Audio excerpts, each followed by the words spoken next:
BFDI is a series that needs absolutely no introduction. Yeah, let me just cut to the chase. I think you've all seen enough. Today we're in for quite a ride. I'm talking about something special, something that changed BFDI forever. It's with BFB. It's post with BFB. It's post with BFB. It's post with BFB. This was a transitional period, yes, I'm well aware, and this was a big change for the show. But I don't think I'm wrong in saying that Post-Split BFB is the worst official BFDI property to come out within the past 15 years. People literally hate this season, and it's not even hard to see why. And that's even what this video is about. I'm going to be going through why I think Post-Split BFB is such a disgrace. But first, let's talk about how this accident came to light. So basically, in BFB 16, BFB was split into two shows, one still being BFB and the other being called Teapot, or The Power of Two. And Jack and Jelfie actually made a video about why they did this. Since BFB had 64 contestants, the show would end when the sun would explode. And to make this process even quicker, Jack and Jelfie decided to hire some new animators, audio editors, background artists, and more.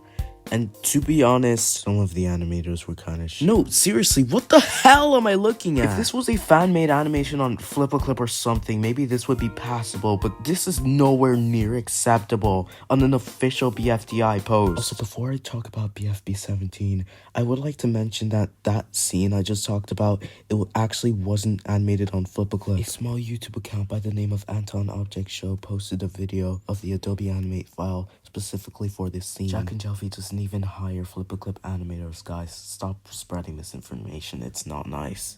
Anyway, BFB 17 is inconsistent slop. I've already talked about the bad animation and I don't want to talk about it ever again, so let's just cut the crap. I'm also very confused. Did they hire new writers? Because Carrie would not write this nonsense. I want you to watch this entire scene and try your hardest not to jump out of a window immediately. Comrades, we need not fear. Our team is X-colored, so we're sure to win. And how do you know, cuboid? See that spot of saliva on the ground? Saliva! My poison! Oh no! Why did Fiery have to react like that? There's also this scene where Flower just throws more petals out of embarrassment and I'm just like, why? What is this? To be honest, I feel like I should talk about what the episode is about and complain at the same time. Near the beginning of the episode, Four is crying about how much he misses X because they flanderized him that much. I'll talk about the characters later. Four then wants all of the contestants to get X back for him, and literally no one wants to do it because Four brought this on himself. Taco even says it herself. Four, you told X to leave you. So to convince everyone, Four offers the BFDI along with the BFB because it's that freaking amazing. Four splits the cast into two teams who challenges to bring X back, blah blah blah blah blah. Y'all know this already, surely. To be honest, I just made this as a review of Post-Split BFB as a whole, not just singular episodes. I'm only going to be talking about Post-Split episodes that I don't like, so BFB 18 I couldn't care less about.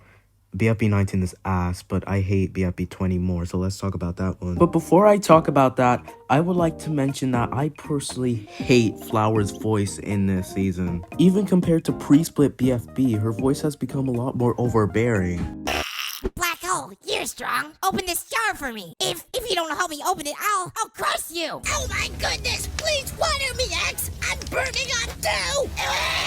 I'm still struggling to find out who genuinely thought my gargling mouthwash would make a great voice for Flower. It's not annoying, but it's just really irritating, and it's one of the worst vocal performances I've ever heard. Again, it might just be me, but let's move on.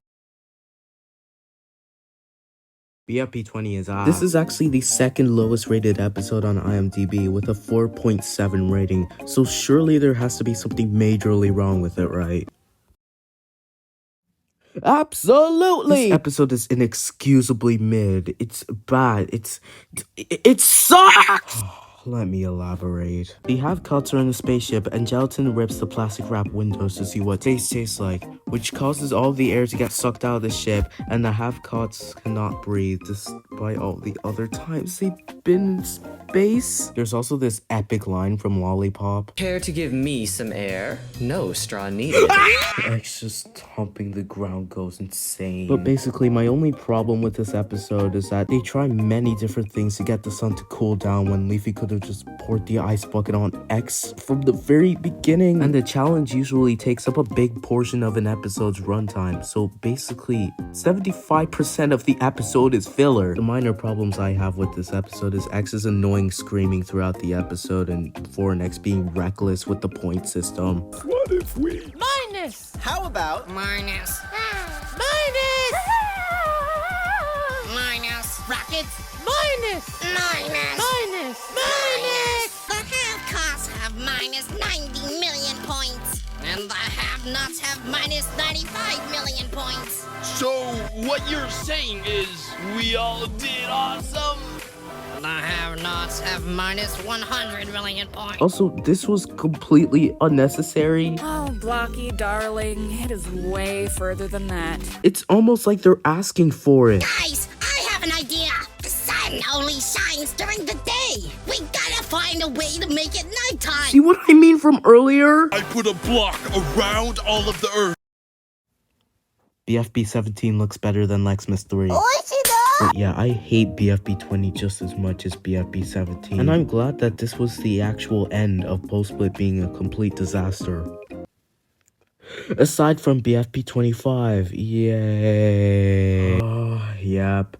We're still not done. The Twisted Temple is a really sad excuse of a BFB episode, and I think you can already see there's something wrong with it by looking at the length. Yep, the elimination felt extremely rushed, and there's literally no suspense at all. And Fiery gets eliminated. Fiery and Leafy have a talk, which is actually one of the only character interactions in this episode. Also, the challenge is just not interesting, even though it had the potential to be. Basically, this temple just spawns out of nowhere, and there are 6 totems in it, which X says that 2 are harmless, but 4 are cursed. The challenge is to bring 1 totem to 4, and whoever brings a cursed totem is put up for elimination. And also, Purpleface is apparently a tour guide? There's this entire sequence where Purpleface shows Leafy and Woody around the archaic temple, and they're only shown like 3 rooms, which Leafy says is only 1% of the freaking temple. Yikes. One thing I find really stupid about this episode is that Flower has been in the archaic temple for 73 days. Yes, really. And she turns into rock. But since the rock is technically not cursed, she wins the challenge. For a rock. She turned in a rock and she won. A rock. I know some people might have found this funny, but oh my god, this literally just screams bias. This also literally screams missed potential. There had to be a few things that could have actually made this episode work. But no, instead we get a dancing flower. I'm done. I think I'm actually done. I'm just gonna give my final thoughts of what I actually think about this season.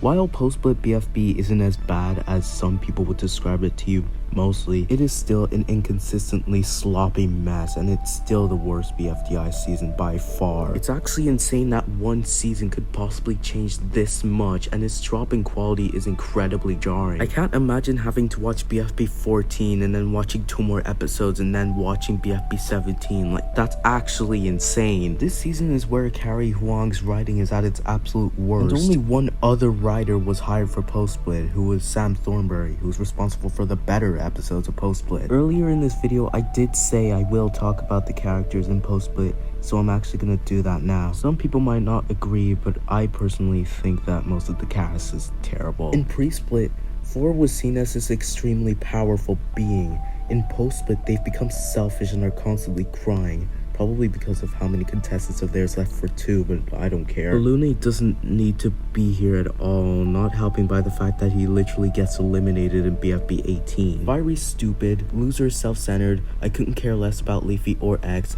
Teardrop is just a silent but smart character trope, Delton is unfunny and overrated, Taco has become an overprotective mother. that's actually all I can say at the moment. As a matter of fact, the only characters I like or at least tolerate are Blocky, Woody, and Lollipop. And yeah, this season did not look so hot, especially since most of the characters suck, and the writing was absolutely atrocious at times. To be completely honest though, I find it so hilarious that the only thing Post-Split is known for nowadays is this one scene. It is hilariously bad for BFDI standards, but I just wanted to make this video to show that there are a lot more problems than just one scene that simply does not fit BFDI standards. So in reality, I don't actually think that Post-Split is that terrible. It's just an inconsistent Slopfest at times. And even though Post-Split has gotten close to straight up garbage, I am glad that at one point they were actually capable of locking in, like in BFB 22. But to be honest, I am hoping that Jack and Jelfie doesn't go this low ever again.